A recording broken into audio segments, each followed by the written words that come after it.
Welcome, guys, to the penultimate episode, the finale of part one of American Horror Story Season 12 Delicate. Now, this episode is titled Preech. Now, let's get right into this. After the preview of the episode, I just wanted to share my small little gratitude so you guys could go watch that video. So, the episode opens right back up. We see a woman basically in like this chamber. I think it's like every century or every couple of years or even decades, we see a different person. And this is another person that we've seen before, but is, I guess, we're getting an origin from her. So we see a bunch of doctors, or they look like scientists mostly. They're asking her questions. They say like, "Yeah, thank you." So she said, "Thank you so much. I can't repay you guys." And then we flash forward to a context card of Manhattan, 1987. She's being taken to like the hospital, and she's like screaming. I guess she's having a baby. She said it hurts, and then one of the nurses, I guess, cursing at her, said, "Yeah, of course, having a baby freaking hurts." And as she like trying to like contemplate what is going on, the nurses and everyone is asking her questions, and while she's being asked questions and everything, it's similar to what has happened with Anna Elcott and Queen Mary. We see the same doctor is appearing, the Dennis O'Hare character appearing, asking her, "Hey, Miss Preech." I guess she's Miss Preech, and I think she basically ran away from that coven, and now she's warning Anna and Dex of what these people are and what they're capable of doing. And he's asking them questions like, "Yeah, before we get to this procedure, do you want to sign anything or anything?" He's asking her all these questions. He said, "Well, is your husband here? Is anybody else is here?" "No, you signed the papers, so now we gotta take action right away." So basically, I guess he forced her out. He forced the child out of her. And like, it's crazy. It's crazy that looking at the room now and looking at the modern room now, the whole red room, and it's weird. It has this so above as below type of theme, because you can see how the the floor and the ceiling kind of like weirdly match. And he's telling her to like push, just to like, get the baby. He said, "Yeah, I think you could push harder," and all that stuff. Like, he's being very exaggerating. And he looks like a mad scientist instead of an actual doctor. And I'm assuming he's also part of this weird cult thing. So as he's like pulling whatever that was inside of her, either spit blood or something, and she's like screaming out of agony and everything.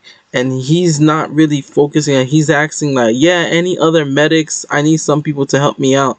And you could see those two, the two Ashleys, they started appearing in the room. So I'm guessing the doctor knows them, and he's part of the cult. And I'm thinking, this is not even a thing anymore. I think that these are witches and warlocks are at play. So you could see both of them standing on the corner of Ashley's, near her legs, and then he's just looking around looking at them, and they now hold her shoulders and her leg and her knee, and they just now like pressing their, holding her down to push of the child. So as this is happening, she's bleeding profusively of everything. And the way they doing it, they're literally pushing the child out of her, which is a very scary thing. And you know, I think their job is to like trying to take the baby once she conceive it, which she did, but he gave it automatically to one of the nurses. And like she's already almost felt like she's passing out. And then you could see those two twins are just like looking at him as she finished delivering the child. So she's trying to figure out like, where's her child, and then they flash back to the Hamptons modern post time right now. So you see Dex is walking with his mom, and he's talking to his mom. He was like, "So what do you think? Like, are you going through with it?" The mom is asking for her to be like, "Yeah, I just want you to confess and support me because your dad did some heinous stuff and I want to go against him." But the way Dex is looking and the way he's acting, it seems like he's not even want to support his mom. He just want to get through the whole process just to, you know, just to see what's going to happen at the end of the tunnel. Because she's asking questions. She said, I just want to make sure that, ever since, you lost your wife, your dad has gave you everything because you wanted to do art, and that, in order for him to appreciate you better, he brought you this house, he brought you this mansion. Like, he basically, the dad trying to spoil Dex up just to be in his good grace. And that's why she's trying to say here. She said, like, I just want you to be on my side. And she was like, Dex was like, yeah, I don't think I'm trying to go against my dad. But she was like, yeah, I'm not trying to make you go against him, but I need, as a mother, I need you to be by my side on this.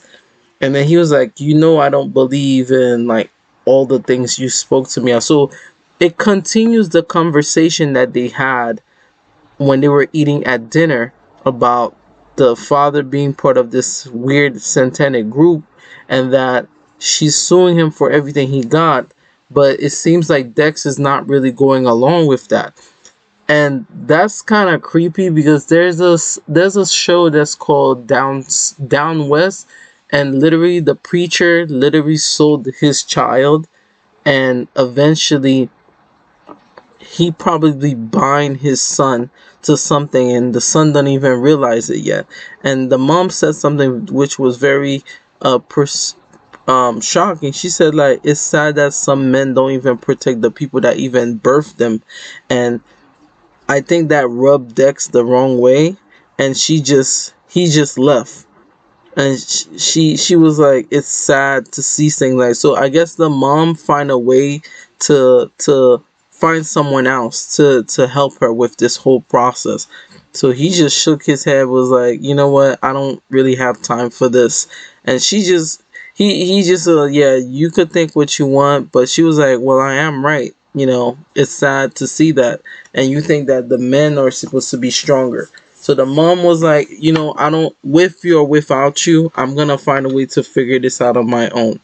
So we got the first opening sequence, and then we jump right back into modern post time, and we see that the actress that Anna Elcott was at the Gotham Award, apparently she's now like, I guess, on par, trying to like fight her for like her spot.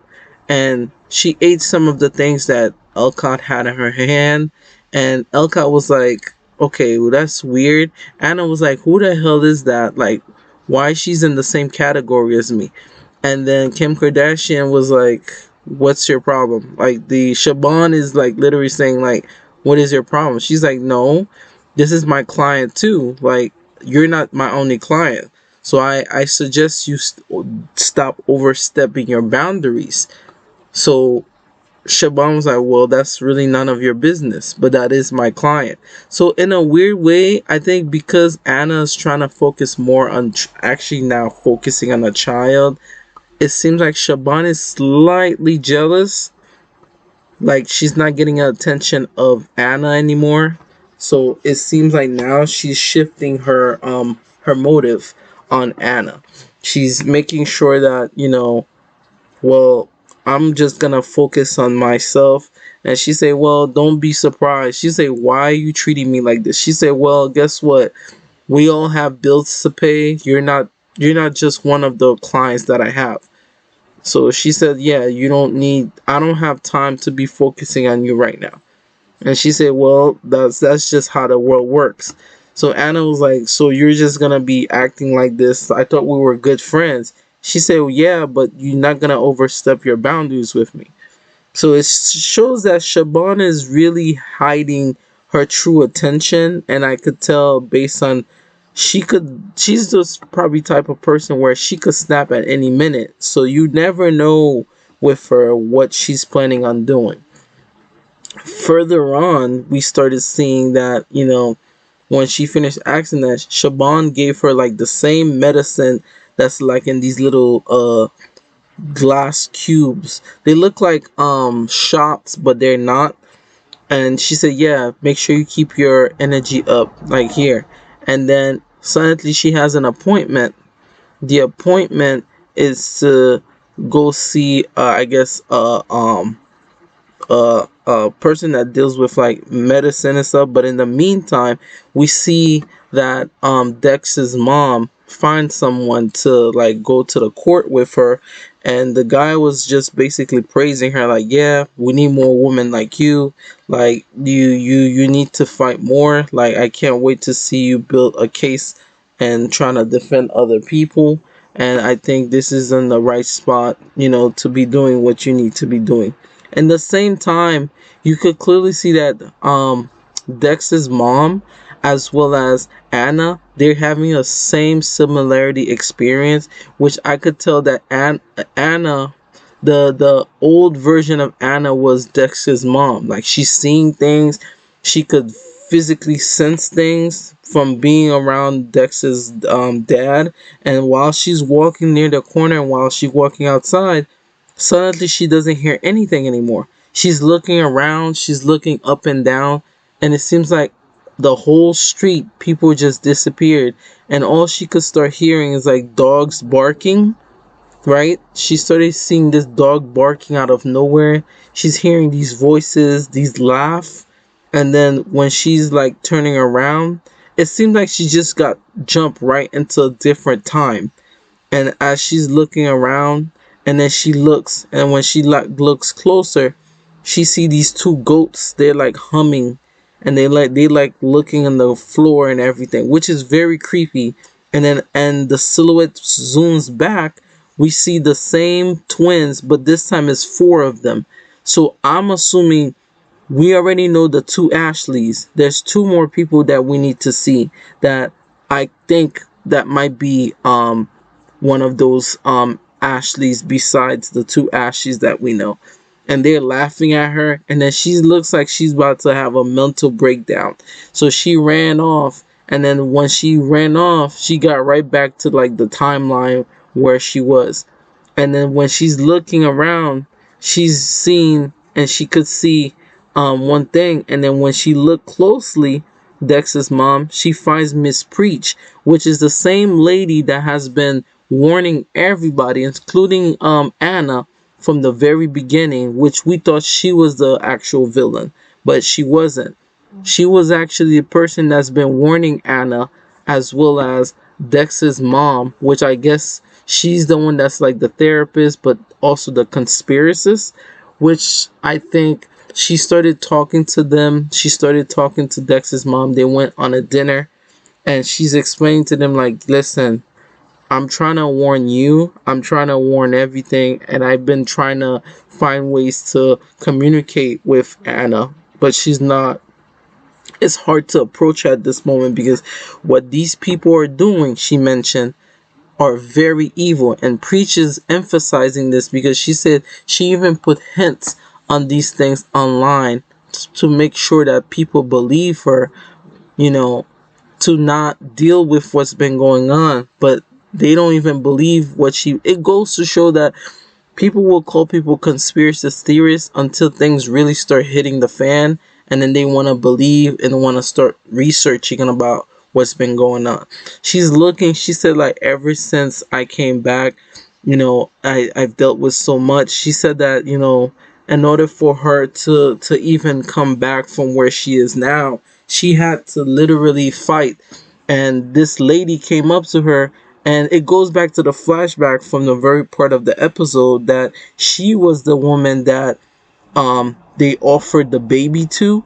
And she said that she didn't want to give the baby, but whatever these women were, they said that if you give us the child, anything that you want, could dream of, will come true. And she said she still doesn't know why they wanted the child.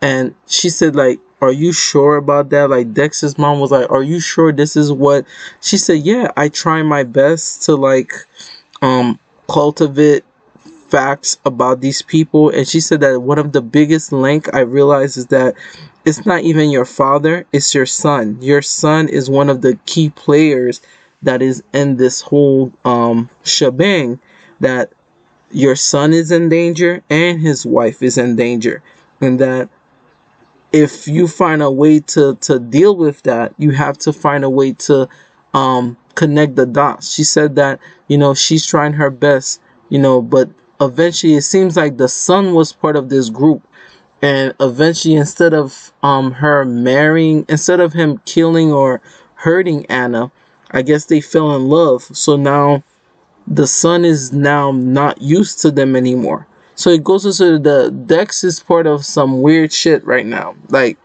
he's playing off everything like he doesn't believe. I'm assuming he knows a lot of things. And she even said that, like, um based on, I guess she gave something in return, that Michael Jacobs, the fashion brand, they took her ideas based on that, and that's how she's able to live off everything that she's been dressing as, because and somewhat the money's somewhat profitable, she said. But she said, like, beware of your son, beware of anything else, because these people, they're very awful and they're heinous, and they're leading something up to something, and you guys gotta find a way to get together and stop them. And she said, like, that is it, just because you're telling me that because of my, like, dead, like, my satanic husband? She said, no, I don't know nothing about your husband. Like, your husband is an asshole, but I would not know anything about him. But I'm mostly telling you this about your son. Your son is the one that's the problem. So it goes to show, like, this is gonna be a very interesting thing to see what's gonna happen. Then we flash forward to Dennis O'Hare's character, the doctor, which came to visit Anna and telling her that, yeah, I'm testing you. And it seems like he's in a rush. Like, he doesn't really believe what's going on. He said, well, nobody didn't tell you that having a baby was going to be easy. And then Dex looked at him like, why do you say it like that? And he started telling her, like, yeah, you need to find a way to not go to the Golden Globes. While Anna's taking a shower, her hair's falling out, but when she found out that she found the same doll, but this time the doll's head is like slightly burned. It's like somebody's playing tricks with her, doing like these voodoo dolls and all these crazy stuff. It's a lot going on. And this character, the artist, the one that Dex is hanging out with, which is also called Nurse Ivy, appeared in the house, because I think her name is Sonia. He showed up to the house, and the agent that's part of the protection crew is staring at her so hard, like something is like off about her. She's looking at her, and she's putting the gift down, she's looking around, she brought champagne, but the way she's staring at her is like they know each other, or they just it's amazing how each of those actors and actresses plays so well with their characters. She's looking, she was like, you okay? She said, yes, I'm perfectly fine, Miss Elcott. And we see that, they got up, and she said, yeah, let me just take your coat, just get yourself settled in. But it's very creepy. Like, it seems like everybody has a weird connection with each other. And we flash forward to Shaban having a date, or just a dinner with the director that basically casted Anna Elcott. And he said, like, can you just, like, let's just talk for a minute, because I'm trying to process something. Just give me 30 minutes. And she was like, she was not interested. She said that was not part of our deal. Our part of our deal was to basically focus on what we needed. And what we needed was to basically find a way to basically have a dinner. And he was like, no, I just want to know, like, who the hell are you? And we see that after the dinner between Sonia and Elcott and Dex, we see that she's asking questions. She said, yeah, I thought you was like one of those person that stalked me. She said, no, I would never wear green. There's certain questions I think Anna started asking, which was pretty cool, and she started like connecting the dots. But I think that they she's looking at her for a certain apparent reason. And it's crazy to see what's going on. Like, she even went to go see a um I'm not sure what is that called, a psychologist or a physicist, something physicist, and she like find a way to like help her with like the process. And then Dex and Anna had like a small fight, and she said like, I just want to know the truth. Like, do you think I'm going crazy when I tell you what's been going on with me? What do you think about this? And Dex was like, listen, I understand you, I hear you, but I don't think what you're saying or what you're doing is like one at a time. But I'm like, she was like, no, that's not what I'm saying. She started laughing. He's like, is it about the award? And Anna was like, no. So you really think I'm crazy? And he was like, maybe yes. Sometime yes. And she's like, thank you for letting me know. Now I know the truth. Thank you. Thank you for letting me know that this is how you think of me. And then we flash forward as this award show is happening, the Golden Globes. The same actress that won, she now won at the Golden Globe, and out of nowhere, Anna called Shaban, and I think Shaban called Anna, and Anna just closed the phone, right? And she just got upset because she not won the award that she was trying to aim. And this is where the dynamic started scaring me, and it goes to show like this could easily happen in modern times, especially in the real world, where there's a lot of crazy stuff that happens in the real world that are unexplained, and especially in the Hollywood world. And you could see this took place perfectly, which I'm not even gonna mention the amount of things. And she was like, she just shut it off, and automatically she started coughing, right? And it feels like she started not feeling well all of a sudden, and her stomach started like moving, and then she started puke, like she's about to puke or something. And you see that um when she look, it looks like either teeth or whole clove. Um, yeah, a bunch of like whole cloves that came out her mouth, and she feels like these weird pains that she's been going through, and then she just started like coughing even further, um, which is even more creepier. You know, each time she cough, there's more things that comes out. So the final thing that came out was either a nail or it was another clove. It's like somebody is trapping her into something or someone, and it seems like things are getting even broader and broader and broader in the season.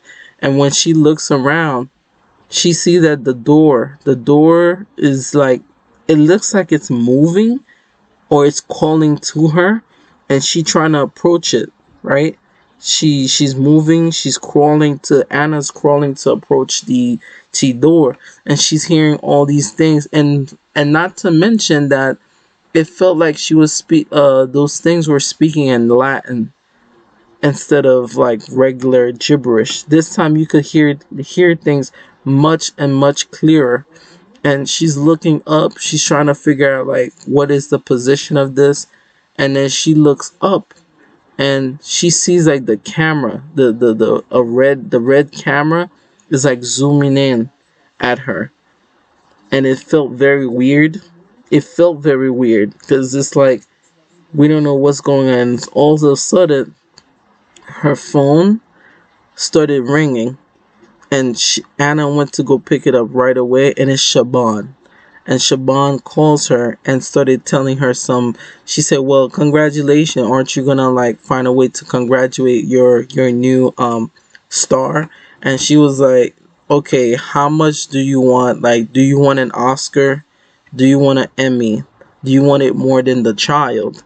So it's like now it's like there's a bargain that is happening. She said, yeah, of course. And she said, well, just let me know, do you really want what you're asking for? She said, yes. Like, she agrees to it. It's like there's a swap that is happening right now. And, each time, it's like she's those type of characters that could make things happen, but there's a cost. And we even seen that from previous American Horror Story. Anything that someone or something that has supernatural power wants, everything comes back with a return. And that's no different from this. So when she asks about like everything, she agrees to it. It's like she was signing away, and somebody pulled her away and covered her mouth. When she woke up, automatically she's on the bed, and it's Dex, like touching her, like waking her up.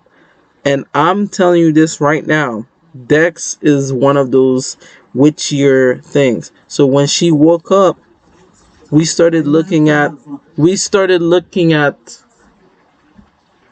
on the Golden Globes. We see exactly that. For the out of nowhere, we heard that the artist, the actress that won the Golden Globe, passed away from a car crash and decapitated, which is even more crazy. The ending was even more crazier. And I'm like, where did all this came from? Like, you trying to figure out like how did this happen? And the episode ends there. From what we heard, it's like now she gets her fame from the, it's like they sacrificed her in a weird way to gain the success of this one, of that artist. Now Anna Elcott has that now. This was pretty insane, guys. Like I said, this was the finale of part one.